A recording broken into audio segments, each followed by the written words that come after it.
ফেসবুকে এখন আর আপনি আপনার প্রোফাইলটাকে প্রাইভেট বা পাবলিক ধরে রাখতে পারবেন না। ফেসবুকের নতুন আপডেট অনুযায়ী এখন আপনার প্রোফাইলটাকে অবশ্যই প্রফেশনাল মোড করে পেজে কনভার্ট করে নিতে হবে, না হলে আপনার প্রোফাইলটাকে ফেসবুক অটোমেটিক 21 জুনের পর থেকে প্রফেশনাল মোড করে দিবে, মানে পেজে কনভার্ট করে দিবে। আর যদি আপনি চান আপনার প্রোফাইলটাকে প্রাইভেট করে রাখতে, তাহলে ওই প্রোফাইলটা আর কেউ ফলো করতে পারবে না।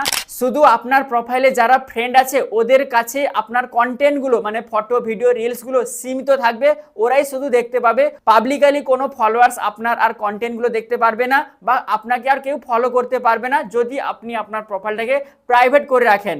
আর পাবলিক প্রোফাইল পুরোটাই তুলে নিয়েছে ফেসবুক, এখন আর কেউ পাবলিক প্রোফাইল করতে পারবে না, সবাইকে প্রফেশনাল মোড করে দিবে ফেসবুক 21 জুনের পর থেকে। এবং তখন আপনারা ওই প্রোফাইলে ফটো ভিডিও রিলস আপলোড করে অনেক ভিউজ পাবেন, অনেক রিচ পাবেন, এবং আপনাকে একটা প্রফেশনাল টুল দেওয়া হবে যেখান থেকে আপনি আপনার ফটো ভিডিও রিলসের রিচ এঙ্গেজমেন্টগুলো ভালোভাবে দেখতে পারবেন।